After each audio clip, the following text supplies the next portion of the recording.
Essa semana, enquanto eu estava na academia fazendo musculação, num dos intervalos ali de um exercício para o outro, eu comecei a reparar numa das máquinas, dos equipamentos ali da academia.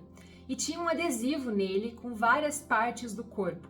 E eu comecei a achar engraçado aquilo porque não aparecia o rosto de ninguém. O foco mesmo era ali uma perna, um braço, um abdômen, as costas. Enquanto eu olhava para isso, de repente o Espírito Santo começou a falar comigo por causa daquelas fotos. E é até difícil de explicar, mas vieram tantas ideias ao mesmo tempo que eu tive certeza então naquele momento que era esse o tema que eu ia trazer nesse vídeo dessa semana. Hoje então eu quero trazer duas abordagens para você em relação à questão do corpo conforme o que está escrito na Bíblia. A primeira delas então é corpo espiritual versus corpo físico. Eu não sei se você já reparou, mas a Bíblia traz muito mais sobre esse assunto do que a gente pode imaginar. Desde que o pecado entrou no mundo, o nosso corpo e o nosso espírito se tornaram corruptíveis. Ou seja, a consequência disso é que o nosso corpo passou a ser mortal e o nosso espírito, embora seja eterno, ele passou a estar condenado a ter a morte eterna, que nada mais é do que a separação de Deus. Quando Jesus passa aqui pela terra, ele tem uma conversa incrível com Nicodemos, que está registrada lá no livro de João, no capítulo 3. Se você bem se lembra, Jesus começa falando que para a gente poder entrar no reino dos céus, é necessário que a gente nasça de novo. Naquele momento, Nicodemos ficou atônito, porque ele achou que Jesus estava falando de algo físico. E ele então explica que não, que nascer de novo era nascer da água e do Espírito. Esse nascer do Espírito significa que quando a gente reconhece que Deus enviou o seu Filho Jesus para morrer por nós na cruz, e quando nós reconhecemos que Jesus é o Senhor da nossa vida, quando nós confessamos isso, nesse momento nós renascemos do Espírito. Em 1 Coríntios 6,17 diz que aquele que se une ao Senhor torna-se um Espírito com Ele. Então a gente tem essa reconexão com Deus. Mas então você pode se perguntar, tá, e o corpo, onde que fica nessa história? Bom, o nosso corpo ainda não foi transformado, não nasceu de novo como o nosso espírito. Daqui a pouco você vai entender melhor isso. O que acontece então nisso é que a gente agora tem um espírito novo, nascido de novo, conforme a vontade de Deus, está conectado com o espírito dele, consequentemente quer fazer a coisa certa, quer seguir o que é justo, que é reto, que é bonito aos olhos de Deus, contra a nossa carne, nosso corpo físico. É por isso que a gente tem essa constante batalha interna aí e todos os dias nós temos que dominar a nossa carne para então fazer a vontade de Deus, não a vontade da carne. Acontece que quando a gente nasce de novo do Espírito, o Espírito passa a habitar no nosso corpo. Nós passamos a ser templo do Espírito Santo. Isso quer dizer então que esse corpo já não mais pertence a nós, mas pertence a Deus. Portanto, ele não deve mais seguir as nossas regras, mas as regras de Deus. A gente deixa de ser escravo do pecado para servir agora ao Senhor Jesus. Ele nos comprou. Isso significa que o nosso corpo não é mais nosso. Eu queria muito que você entendesse esse conceito porque ele é muito importante. Só que o interessante de tudo isso é que mesmo ele tendo comprado a gente por um alto preço, ele não nos impõe a sua vontade, mas ele deseja intensamente que a gente faça o que é da vontade de Deus, que a gente deixe o pecado de lado, que a gente domine sobre ele e passe então a viver, ter uma nova vida com Deus. Quando eu compreendi essas coisas no meu coração, que é algo que já vem acontecendo na minha vida há um bom tempo, já há alguns anos, Deus vem trabalhando isso em mim, eu comecei então, gente, a mudar coisas que foram mudanças assim de dentro para fora. Eu passei a entender que certas roupas que eu usava antes já não cabiam mais eu usar nesse momento, porque elas não glorificavam a Deus. Certos lugares que eu frequentava, certas coisas que eu falava, coisas que eu consumia, que eu assistia, que eu via na televisão, músicas que eu ouvia. Eu tô falando tudo isso não para dizer para você o que você deve ou não fazer, mas o que eu quero que você entenda é que essa transformação, como eu disse antes, ela vem do Espírito. O Espírito nasceu de novo. A gente se reconecta com Deus. E quanto mais próximos a gente está de Deus, mais a gente busca conhecer a sua palavra, a gente tem uma vida de oração, de comunhão com Ele, menos coisas do mundo a gente quer, menos parecido com o mundo a gente quer se tornar. Mas sabe o que é mais legal de tudo? Um dia esse corpo aqui, corruptível, pecador ainda, ele vai ser transformado, ele vai ser regenerado. A nossa salvação, nossa redenção, nosso resgate, ele ainda está acontecendo. Então a gente teve aí o nosso espírito resgatado, nascido de novo. A gente está vivendo aqui um processo de santificação, de aproximação de Deus, de domínio da carne, de domínio do pecado todos os dias. Então, finalmente, quando Jesus voltar, o nosso corpo vai ser regenerado, a gente vai ser transformado e a gente não vai mais ter essa luta que eu falei antes contra o pecado, porque nós vamos então finalmente ser livres do pecado. A Bíblia nos ensina que quando Jesus voltar, os mortos vão ressuscitar e vão ganhar então um novo corpo. E aqueles que ainda estiverem vivos quando Jesus voltar, vão também não passar pela morte, né, como os outros passaram, mas vão ter diretamente o seu corpo glorificado. Gente, o que é um corpo glorificado?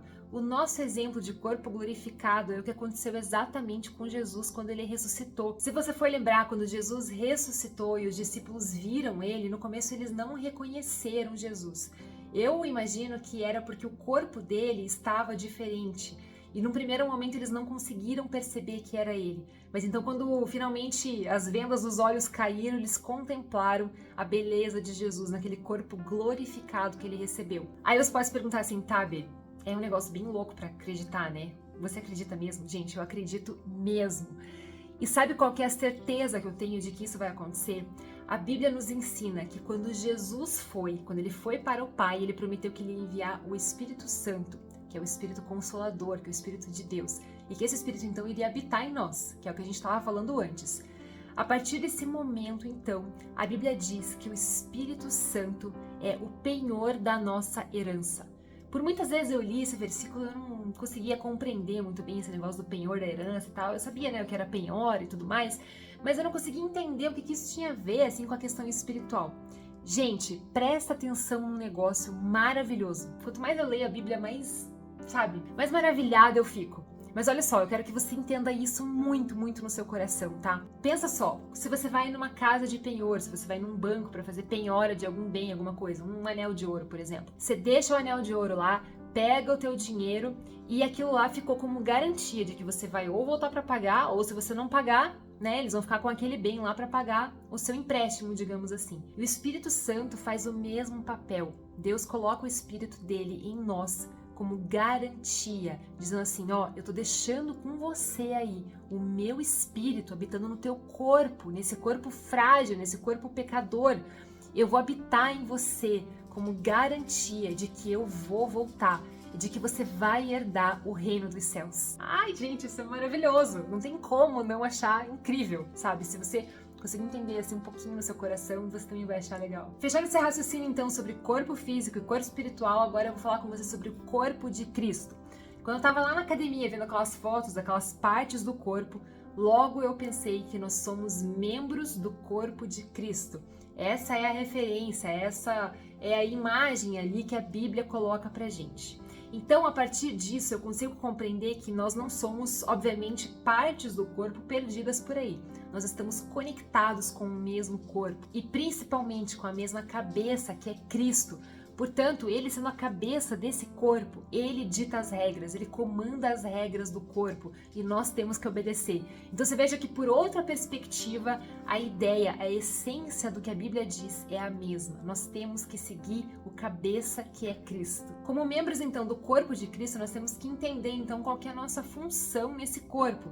Porque olha só o que diz em Romanos 12, nos versículos 4 e 5.